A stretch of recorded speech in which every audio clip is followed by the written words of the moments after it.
palabra está en el Salmo 126, versículo 6, desde donde comenzaremos la exposición del tema de esta mañana. Podemos leer el texto en el nombre del Señor. Esta es una oración, un salmo por la restauración, por el retorno del pueblo de Dios en el exilio y por la restauración del templo y de todo el ritual sagrado que había sido interrumpido en los días de invasión de Nabucodonosor, rey de Babilonia, y el pueblo de Dios ora por esa restauración, tal como nosotros oramos hoy por la restauración del templo de Dios en medio de nuestro tiempo. Versículo 4 dice: haz volver nuestra cautividad, oh Señor, como los arroyos del sur. Los que sembraron con lágrimas, con regocijo segarán. Irá andando y llorando el que lleva la preciosa semilla, mas volverá a venir con regocijo trayendo sus gavillas. Esta es la palabra de nuestro Dios. Pueden sentarse, hermanos, son ustedes muy amables. Es un privilegio, una alegría poder compartir con ustedes en esta mañana la palabra de la Biblia y asistir a esta conferencia con el tema de la palabra de Dios. Nuestro tema está dirigido básicamente a los siervos de Dios. Cuando hablamos de siervos de Dios no solamente hablamos del pastorado, sino de todos aquellos que están en la ruta del servicio cristiano, hombres y mujeres, de aquellos que hoy están en esa senda y para aquellos que algún día también estarán, es justamente esta palabra. Irá andando y llorando el que lleva la preciosa semilla. La senda del Evangelio es nada fácil y el camino al cielo todavía es más difícil. Hay mucha gente que cree que nuestra religión es tan fácil como comerse un caramelo. Una de las cosas con las que sustancialmente discrepo de nuestros evangelistas, de la gran mayoría de nuestros predicadores públicos, es que ofrecen el evangelio como si fuera el más fácil de todos los senderos.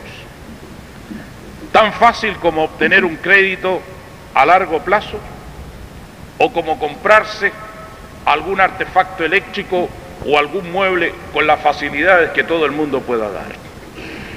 Sin embargo, cuando extraemos de la Biblia la verdadera opinión de los entendidos y de las voces autorizadas de los hombres de Dios y de nuestro Señor Jesucristo mismo, deducimos que el camino es realmente difícil. Desde los días de Juan hasta ahora, dice el Señor, el reino de los cielos sufre violencia y los violentos lo arrebatan. No hay ninguna cosa fácil en la senda del Evangelio. Por eso, cuando hablamos de hombres de Dios o de mujeres santas en el camino de Dios, estamos hablando de un pueblo de valientes, de gentes que son capaces, como dijo el gran maestro de Galilea, de negarse a sí mismo. Si alguno quiere venir en pos de mí, niéguese a sí mismo, tome su cruz diariamente y sígame. El desafío es un desafío que está más allá de las fuerzas humanas, de tal manera que para andar por las sendas que debemos transitar y para escalar los montes que debemos subir, se necesitan fuerzas que están más allá de las fuerzas humanas. Y sobre la experiencia de estos hombres que anduvieron los largos caminos de la vida y fueron capaces de escalar los altos montes del Espíritu, de esos hombres, de esas ilustres vidas, es que quisiera hoy compartir con ustedes algunos pensamientos. El Salmo 23 es un salmo que todos ustedes conocen. No vamos a leerlo, sino solamente a recordar algunos aspectos. Cuando el salmista David, rey de Israel, hombre de Dios, empieza con esa tierna frase que nosotros hoy hemos puesto en nuestras casas e inscrito también en el frontis de nuestros templos. El Señor es mi pastor, nada me faltará. En lugares de delicados pastos me hará descansar. Parece una canción poética, romántica, profunda y hermosa. Pero luego nos introduce en el campo, en el área de la tentación, donde se prueba la verdadera eficacia y el verdadero valor de los espíritus humanos. Cuando dice: aunque ande en valle de sombras de muerte, no temeré mal alguno, porque tú estarás conmigo. Después de ese versículo, él entonces toma una realidad de gloria, de gozo, de alegría, cuando Dios levanta al hombre de en medio de sus pruebas y dice: preparas mesa delante de mí en presencia de mis angustiadores. Y luego el relato maravilloso de la unción: ungiste mi cabeza con aceite, mi copa está rebosando. Y al final ese versículo de fe profunda que emana de los grandes talentos espirituales: ciertamente en la casa del Señor viviré por largos días. Esa es la realidad del creyente. Nadie que vaya al cielo dejará de sufrir. Ninguno de ustedes que pretenda escalar la cima de la gloria del Señor dejará de pasar por el valle de sombras y de muerte. Y si ustedes todavía no lo han pasado, entonces tienen que prepararse a pasarlo. Porque no hay otro camino sino solamente el valle de sombras y de muerte para llegar a la tierra prometida. Por eso el Evangelio es una religión profunda. Es una religión mística, es una religión que no está hecha solamente para los oídos de las personas simples de la vida, sino que tiene un conocimiento profundo, más allá de todos los misterios que la Iglesia lamentablemente no ha sabido explotar, ni comunicar, ni entender. Pero es la doctrina profunda del Espíritu, es el misterio de Dios declarado a los hombres, pero revelado solamente a aquellos que son capaces, como el salmista lo decía, de llegar al tabernáculo de Dios, al monte de la santidad del Eterno. Oh Señor, ¿quién habitará en tu tabernáculo? ¿Y quién morará en tu monte santo? El limpio de manos y puro de corazón, el que no ha elevado su alma a las cosas vanas. El Evangelio de Cristo no es fácil y la tarea de los hombres de Dios no es sencilla.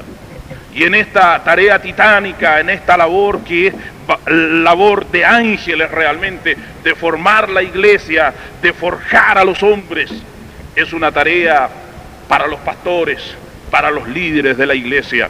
Yo cuando he visto a multitudes en campañas multitudinarias de amigos míos y de otros predicadores que hemos conocido a lo largo de nuestra senda de púlpito, veo cómo vienen centenares, miles de personas al encuentro del Señor en una sola noche evangelística.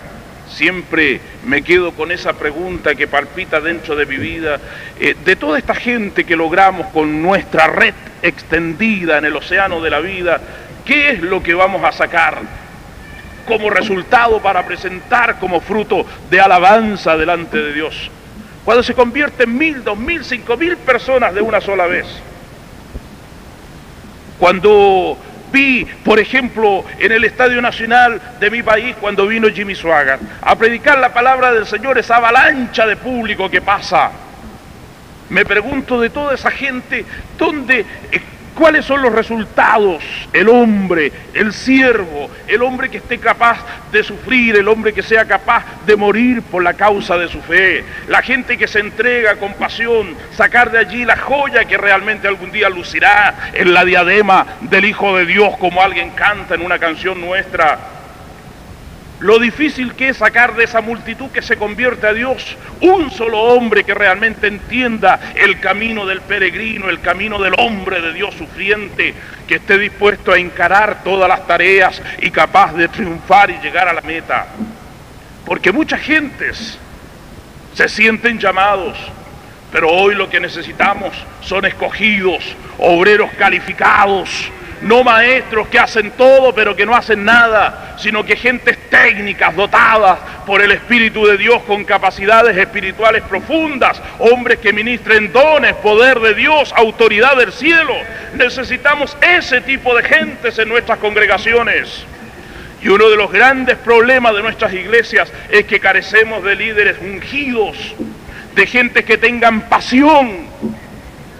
Hoy tenemos una gran multitud de pastores que nos exhiben sus diplomas, sus certificados, sus chapas pastorales, si lo que necesitamos es la unción del Espíritu sobre nuestras vidas. Lo que necesita la iglesia es tener hombres que tengan la visión de los apóstoles y la unción del Santo de Israel. Eso es lo que precisamos. Todas las demás cosas son deseables y buenas, pero lo único superior y excelente es la presencia de Dios en el corazón de un hombre. Por eso, en una iglesia, lo que hay que hacer con la gente es tomarla, pulirla, darle formas. Cuando la piedra preciosa llega a las manos del joyero, llega en un estado bruto, llega en un estado sin forma, sin aristas, sin belleza. La belleza la tiene dentro, pero el orfebre, el joyero, es el hombre que con su técnica y su talento de artista empieza a limar las aristas, a darle forma, a darle presencia para convertir esa piedra preciosa en una joya. Y es lo que Dios hace con los siervos de Dios, y es lo que Dios quiere hacer conmigo, con todos nosotros, que de piedras preciosas nos convirtamos en joyas para su gloria. Pero debe haber un trabajo de joyero, de orfebre en esa vida nuestra, en la vida de todos nosotros. El camino al cielo es difícil, y los hombres que surgen de las multitudes que se convierten, que entienden lo que es el camino del servicio cristiano, son pocos. Yo diría que cada vez son menos. Así como en nuestras religiones las vocaciones sacerdotales escasean, también dentro de la iglesia evangélica las vocaciones pastorales escasean. Aunque parezca raro, hay poca gente que quiere sufrir por el evangelio. Hay menos gente que hoy quiere sufrir por el Señor, porque nos hemos llenado de esta época de consumismo donde toda la gente está afanada en sus trabajos, en sus profesiones, donde todo el mundo quiere tener más dinero para vivir mejor, donde toda la gente quiere tener comodidades en su hogar, donde cada uno quiere tener una hermosa casa donde vivir, donde muchos de nosotros luchamos por educar a nuestros hijos. En esta sociedad de consumismo en que hemos sido envueltos, no dejamos tiempo para las obras piadosas del cielo, no dejamos lugar para que Dios tome nuestras vidas y nos dediquemos a servirle a Él, a este reino de gloria que es el evangelio. Oh, cuántos de nuestros hermanos que podrían estar en la tarea titánica de llevar las almas a Cristo están metidos en sus profesiones, en sus servicios comunes, en sus tareas diarias, afanados en este mundo de consumismo, de hedonismo, como dicen los técnicos, donde el hombre busca solamente el confort, el placer de vivir en un mundo que todo se lo da, en este mundo de tecnología, en este mundo de los botones mágicos, que apretando esta tecla o la otra todas las cosas se producen y se abren, en este mundo del dinero, del comercio, del afán del profesionalismo, en este mundo caótico. Dios está tratando de llamar hombres a su camino, gentes que quieran servirlo, dejar atrás todas estas cosas que se transforman en cadenas, y que aparezcan los verdaderos hombres de Dios, dispuestos como en el tiempo antiguo a sufrir, a llevar la cruz sobre sus espaldas y a caminar la cuesta del Calvario. Yo me desespero cada vez que hablo de este tema de los hombres de Dios, porque en todas partes, en muchos lugares, fuera de mi país y dentro de él, he visto la misma necesidad. Falta gente calificadas. He visto centenares de iglesias sin pastores, multitudes sin hombres de Dios que les guíen, que les administren el alimento de la palabra de Dios. Porque los hombres que debieran estar allí en nuestras iglesias están en el campo ocupacional, están viviendo una vida de confort, no hay deseo de sacrificarse por Dios.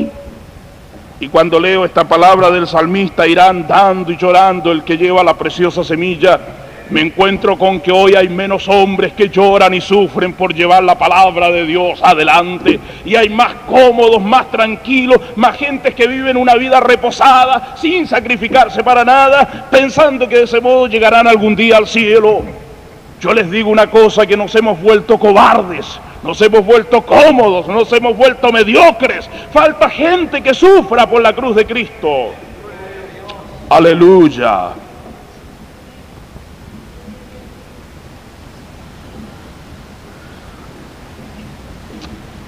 El siervo de Dios tiene caminos que recorrer y montes que escalar.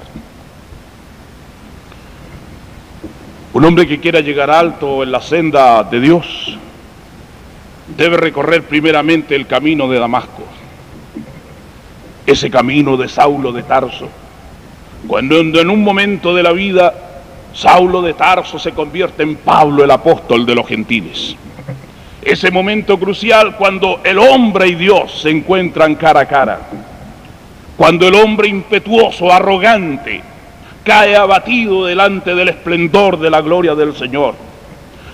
Y sin ninguna duda este es el camino más decisivo, el camino más importante, el camino más crucial que cada creyente, que cada hombre o mujer debe recorrer en su vida. Uno de los grandes problemas de las iglesias contemporáneas, de las iglesias modernas, es que la gente no ha tenido un auténtico encuentro cara a cara con el Dios del cielo. Gentes que no han tenido ninguna experiencia carismática profunda que cambie y afecte sus vidas. Es por eso que con desesperación nosotros, los predicadores, vemos lo que le cuesta a cada persona convertirse, lo que le cuesta a nuestros hermanos cambiar de vida, lo que cuesta hoy dejar los pecados, porque falta la dinámica de ese camino de Damasco, la senda del poder, de la confrontación profunda entre el Dios santo y el hombre pecador. Muchas veces nosotros los predicadores procuramos cambiar la vida de nuestros hermanos con algún mensaje que los sacuda, que los golpee, con un mensaje que les dé un nuevo viraje en su vida espiritual, pero no conseguimos y nos sentimos frustrados. Yo estoy cansado de ver a la gente llorando en los altares, estoy cansado de verlos vertir lágrimas, y a veces mucho más que lágrimas, en el altar, haciendo promesas y tratando de resurgir de entre sus cadenas, y veo que lo que falta realmente es un poder de transformación en la prédica y en la iglesia de Jesucristo. La gente vive en un ambiente de emotividad, un ambiente superficial de espiritualidad, pero falta esa potencia transformadora, ese camino de Damasco que todo lo hace nuevo. Es la palabra de Dios la que hemos dejado a un lado. Nos hemos quedado con la Biblia, pero la eterna palabra creadora de los mundos y de todas las virtudes de este cosmos la hemos dejado a un lado. Nos hemos quedado simplemente con la literatura, con esta palabra que no es sino solamente barniz de la verdad, y no hemos penetrado la sustancia del poder y del misterio de Dios, porque falta consagración, dedicación, falta esto de sudar la cruz de Cristo, falta esa pasión por transpirar el Evangelio de Cristo en nuestras vidas. Hemos sido superficiales en muchas cosas, y entonces solamente tenemos los resultados que vemos con nuestros ojos. Hoy en día a nuestra gente le cuesta convertirse, le cuesta encontrar este camino de Damasco, este camino de la transformación, de la renovación, que es el primer camino que todo hombre que va al cielo debe recorrer. Porque no se puede dar el caso de que la gente de repente reciban lo que nosotros llamamos el bautismo del Espíritu Santo si no tienen primero una vida auténticamente consagrada a Dios. ¿Cómo es posible que haya gente que tiene manifestaciones carismáticas y viven en pecados? ¿Cómo es posible que haya gente que ejerce dones dentro de la iglesia y no viven una vida consagrada a Dios? Entonces tiene que pasar la gente por el camino primero que deben transitar, y el primer camino es el camino de la conversión. Nuestra gente tiene que convertirse a Dios, tiene que tener una renovación, tiene que tener un encuentro con Dios, un encuentro profundo que afecte, que cambie sus vidas, que cambie sus sentimientos, sus emociones, que cambie la mente, que cambie la visión de la vida. Tiene que caer sobre los ojos nuestros esa oscuridad que cayó sobre los ojos de Saulo de Tarso, para que en esa oscuridad de su propia vida pudiera mirar por primera vez hacia adentro. Los ojos de Saulo habían siempre mirado hacia afuera y nunca había tenido tiempo de permanecer en la oscuridad de su propia alma para ver las riquezas interiores o las pobrezas de su alma. Y solamente cuando él está ciego, está quieto, el hombre que iba efusivamente para todos lados, el viajero incansable, el hombre incansable, infatigable de todos los caminos, por primera vez está 3 días quieto, solamente teniendo tiempo para pensar en la visión que había tenido en Damasco. ¿A cuánta gente de nuestras iglesias les hace falta realmente esos días de quietud, de raciocinio, de pensamiento? Esos días en que el alma se decanta, se purifica, para pensar, para analizar, para proyectar cosas. Hoy vivimos una vorágine de locuras. Estamos afanados por hacer 1.000.000 de cosas, olvidando que todo tiene su tiempo. Queremos vencer los minutos y los segundos que la vida nos da para hacer más cosas que las que realmente podemos hacer. Y en esta locura del tránsito por nuestra vida, que cada vez parece más corta, nos desesperamos y olvidamos el camino de Damasco como la senda prioritaria para el verdadero triunfo y desarrollo de los hombres de Dios. El apresuramiento, la prisa, esta verdadera desesperación nos hace caer a veces en precipitaciones desastrosas para la iglesia.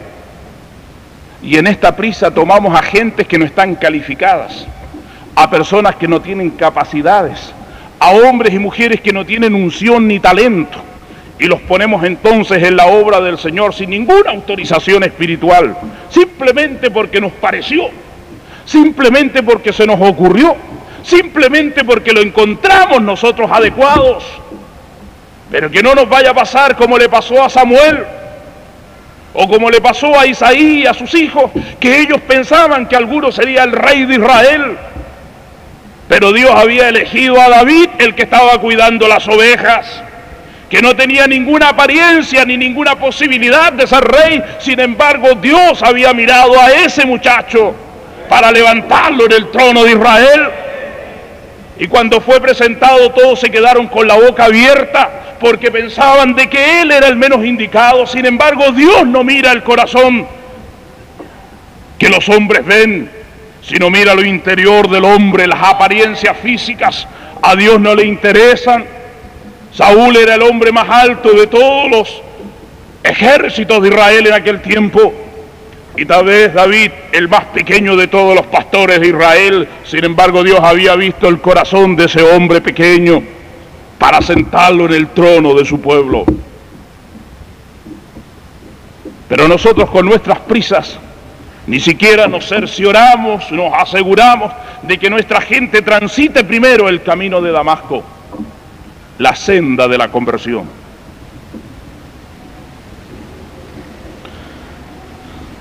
Hay otro camino que el hombre de Dios debe transitar. Es el camino de Emaús, la senda del desaliento,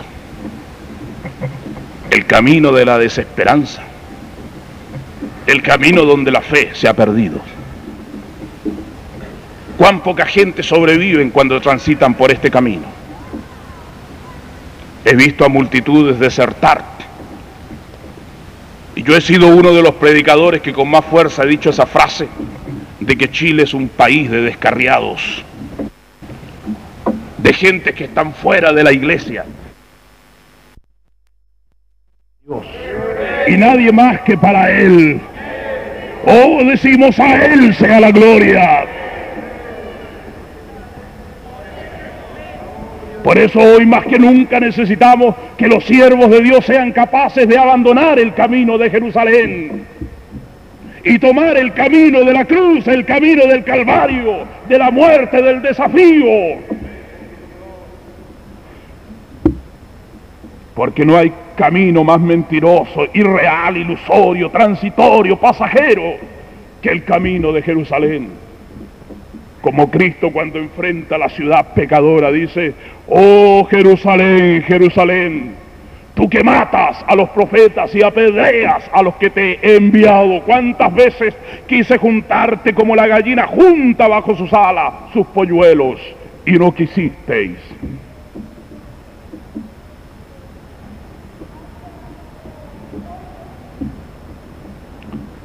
Es lo que Jesús le pidió al joven rico una vez, el que había cumplido todos los requisitos de la Sagrada Ley, y le dice: anda y vende todo lo que tienes y dalo a los pobres.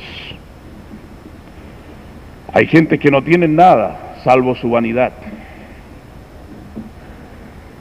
Eso es lo que deben vender los hombres de Dios, su vanidad, los deseos de ser famosos, de ser conocidos, esa agresividad interior. Que Cristo sea el que se vea, que sea Jesús el que brille, que el hombre se pierda, se diluya en el mensaje de la palabra y solamente resplandezca la luz de la prédica eterna. Que sea la lámpara de Dios la que ilumine a los hombres, pero no la imagen del predicador proyectándose en el corazón de las multitudes. Porque más importante que el mensajero es el mensaje, y es la palabra de la cruz la que debe brillar en el mundo. Oh, santo es el Señor.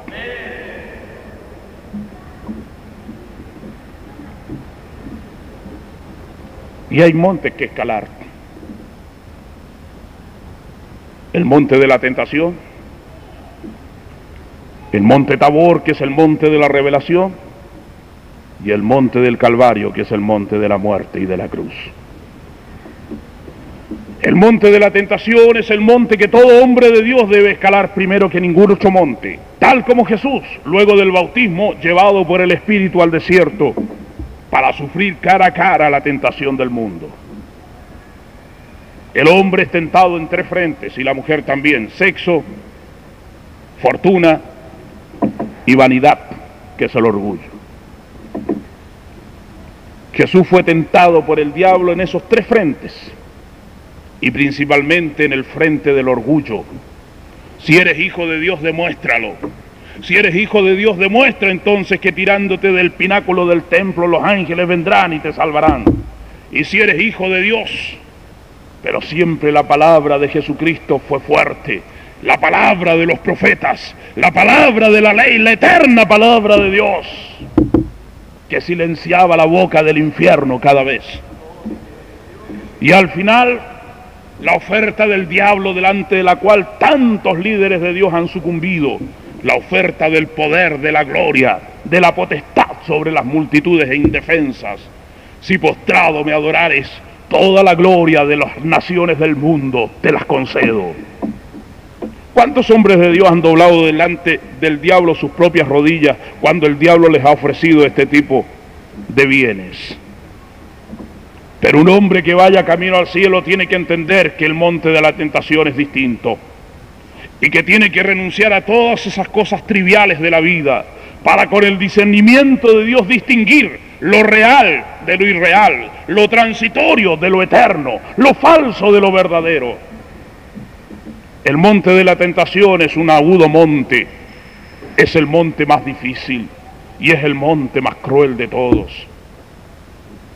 Un hombre de Dios debe ser un hombre equilibrado, una mujer de Dios debe ser una mujer equilibrada y debe alcanzar como suprema meta, tal como el fruto del Espíritu lo proclama cuando Pablo hace la lista de las características del fruto del Espíritu. Sitúa el dominio propio como el más alto de todos los dones, porque el dominio propio significa regular, manejar, canalizar todas las energías vitales del cuerpo, incluidas las energías sexuales. Un hombre de Dios debe ser limpio, limpio no solamente de manos en las finanzas, no solamente limpio de pensamientos y de alma, sino que limpio de los pecados sexuales. Debe ser un hombre victorioso sobre los pecados de la carne, debe ser un hombre victorioso sobre los pecados de adulterio, fornicación, inmundicia, lascivia y todas esas porquerías que el diablo se inventó y que la vida nos ha dado como un lastre de los pecados. Debe vivir libre de toda contaminación carnal. Debe ser un hombre capaz de surgir en medio de este mundo corrupto como un hombre ungido por Dios con vestiduras blancas y resplandecientes. Un hombre de Dios que quiera liderar la iglesia debe ser transparente y limpio en su vida sexual. Y la iglesia tiene que insistir en una prédica de que la iglesia tiene que ser limpia en este aspecto. Y se los voy a decir con toda claridad, uno de los peores pecados dentro de las iglesias evangélicas está justamente relacionado con los problemas sexuales. Y este problema nunca se toca en los púlpitos ni se habla en ninguna parte, pero es la verdadera realidad, la tragedia de nuestra gente que vive un esclavo de estas inmundicias. Y un hombre que vaya al cielo tiene que vivir limpio de todas estas prisiones. Por eso el monte de la tentación es un monte difícil.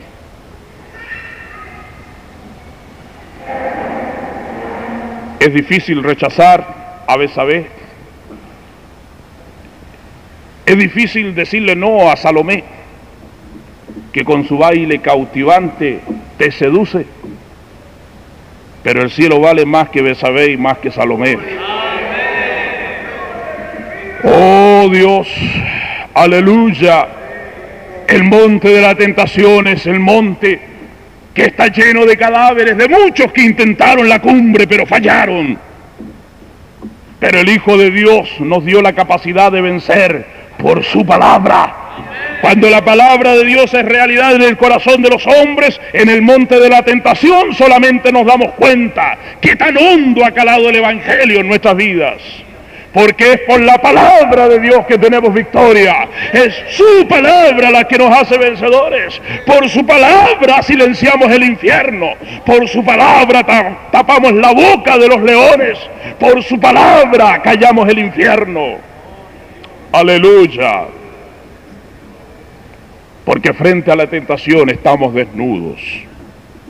El momento de la tentación es un momento donde Dios te abandona,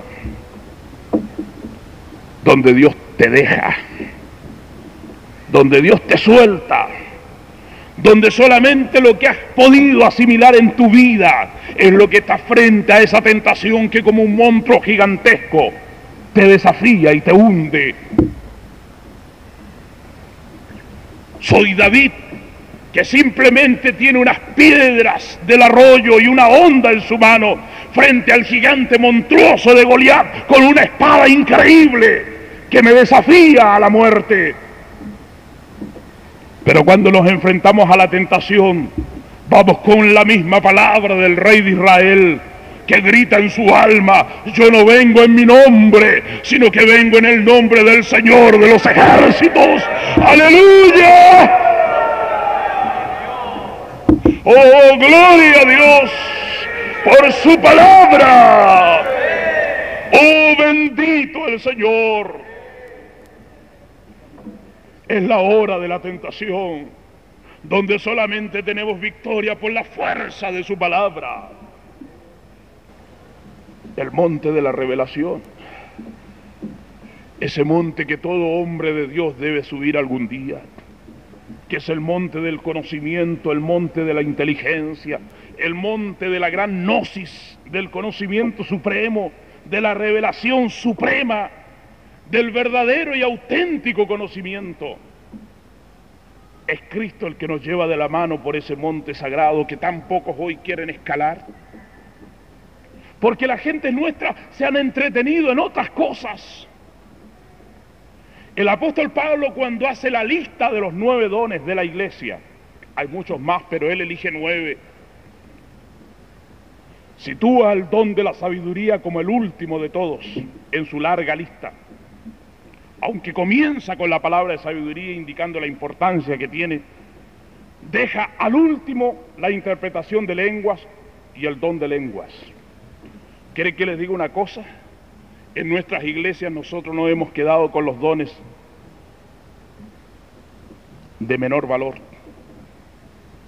Nos hemos quedado en el rudimento de las manifestaciones espirituales. Y cuando hablamos 4 palabras en lengua, creemos que ya hemos llegado al monte del Pentecostés. No, mis queridos amigos.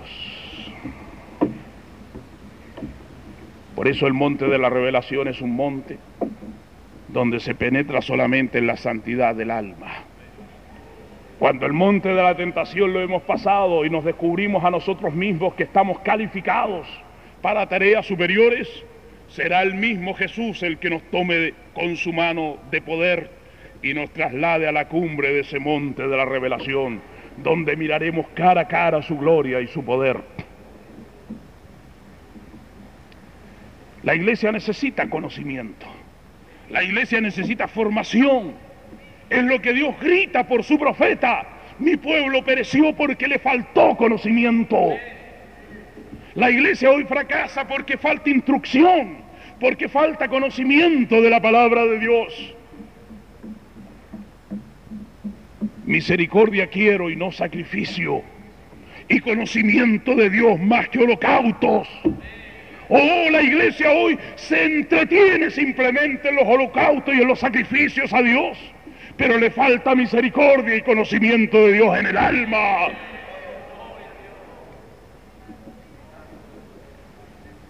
La iglesia se entretiene en el ritual, pero lo que Dios ansía es que aprenda el camino de la misericordia y del conocimiento de su eterna palabra. Y finalmente, el monte de la cruz.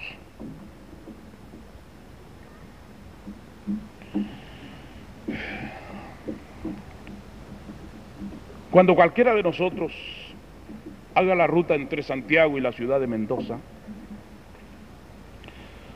se va a encontrar con que pasando la frontera chilena-argentina,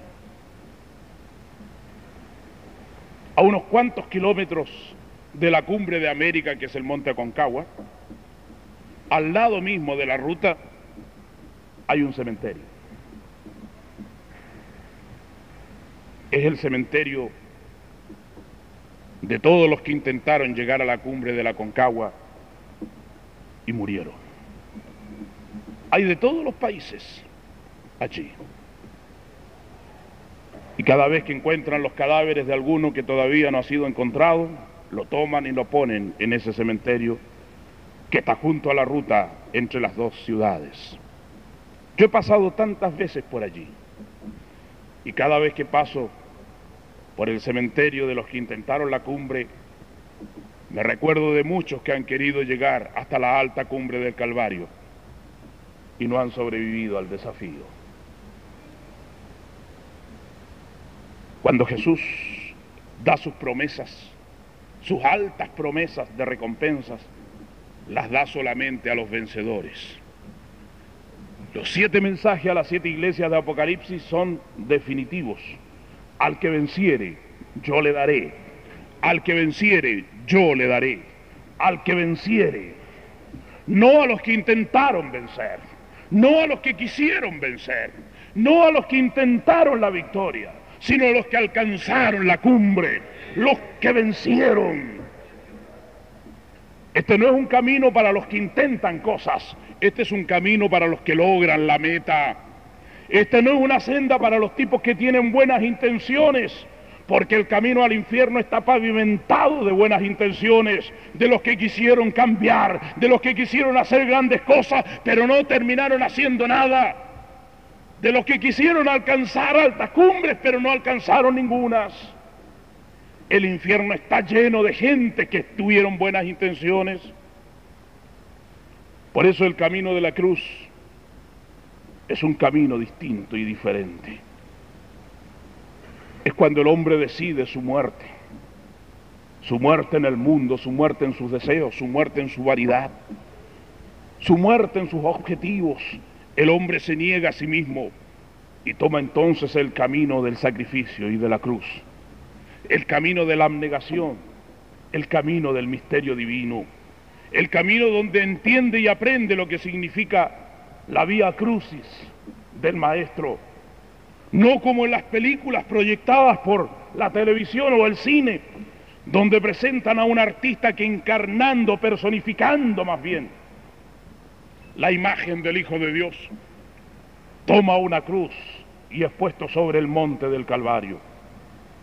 Esta es una escena real, es la vida misma, es la proyección del dolor del hombre, que como el salmista, de cuyo texto original partimos, irán dando y sembrando, irán dando y llorando, irán dando y sufriendo el que lleva la preciosa semilla, mas volverá a venir con regocijo trayendo su cosecha.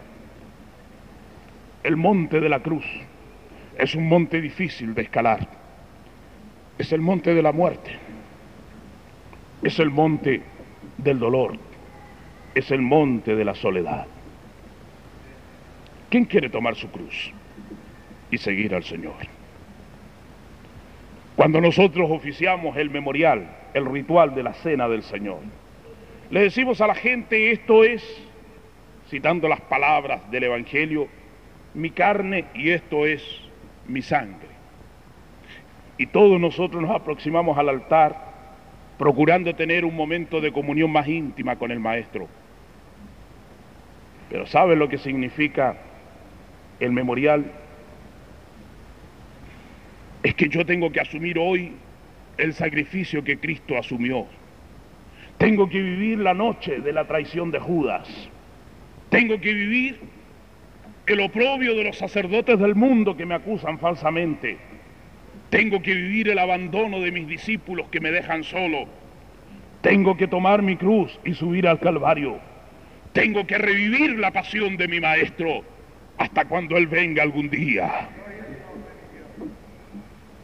Lo que Él necesita hoy es una iglesia sufriente, una iglesia capaz de asumir su dolor, una iglesia capaz de vivir y de revivir cada día la pasión de su cruz y de su martirio. Siervos, en el fondo, que estén dispuestos a sufrir por su Maestro. Pero hoy lo que más cuesta es justamente encontrar ese tipo de gentes que quieran sufrir por la causa de Dios, que quieran vivir para la gloria de Dios, eligiendo el difícil camino del que siembra con lágrimas. Porque yo, sembrador de la palabra viva, soy empujado por Dios a caminar llorando. Normalmente la gente que llora se sienta a llorar sus penas o se tiran en su cama a llorar sus amarguras, pero el hombre de Dios irá andando y llorando. No hay tiempo para sentarse a lamentar, no hay tiempo para sentarse a llorar, hay que ir sembrando con lágrimas la palabra del Dios eterno.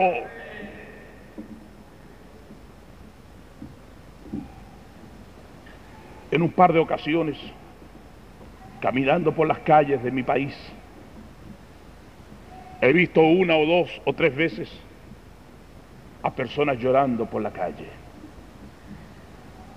Nunca me acerqué a averiguar su dolor, pero qué dramático es ver a un hombre, a una mujer llorar por las calles de la ciudad, y todo el mundo te mira, y nadie sabe por qué lloras, y todo el mundo te mira, pero nadie tiene algo con que enjugar tus lágrimas, o para darte la solución que calmará tu pena.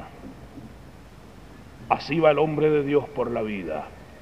Iremos llorando y no habrá consuelo. Iremos vertiendo nuestro llanto, pero caerá en la tierra simplemente nuestro dolor, porque ese es el camino de los hombres que eligen el Evangelio. Desde los días de Juan el Bautista hasta hoy, el reino de los cielos sufre violencia y solamente los valientes lo arrebatan.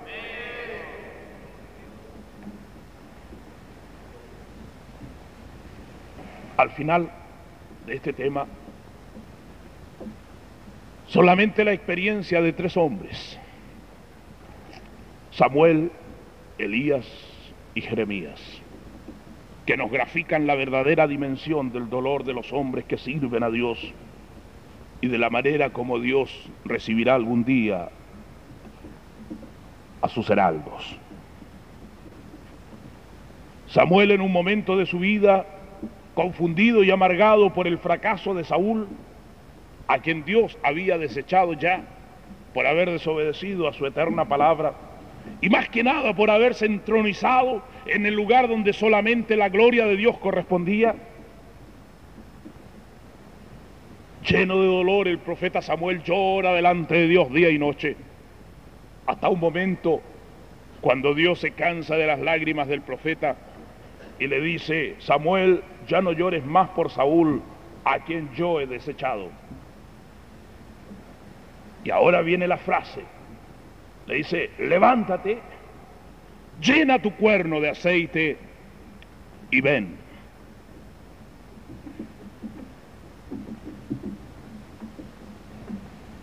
Hermanos, los siervos de Dios deben dejar de llorar por esas cosas que no tienen vuelta.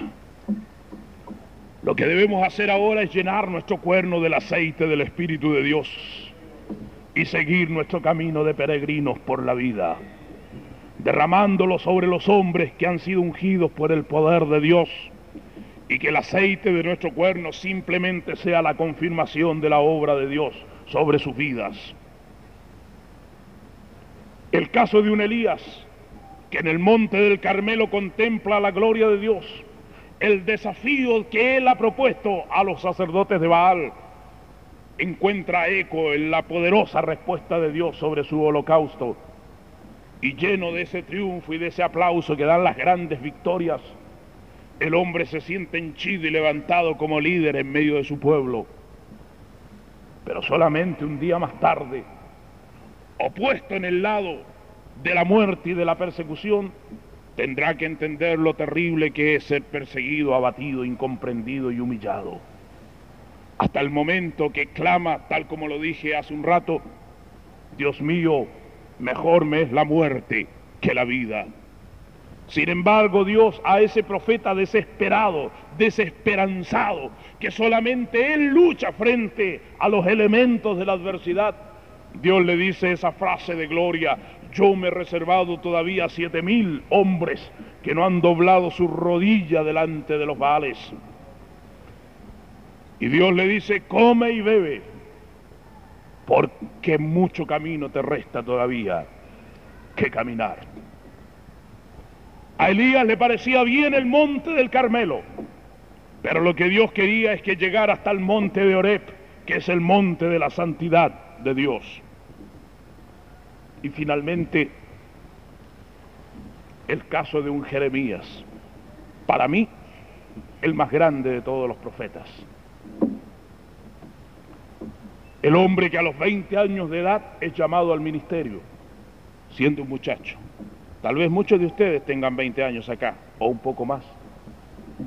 De la edad de ustedes, el Señor llamó a un hombre como Jeremías, y siendo joven, lo mandó a profetizar delante de su pueblo.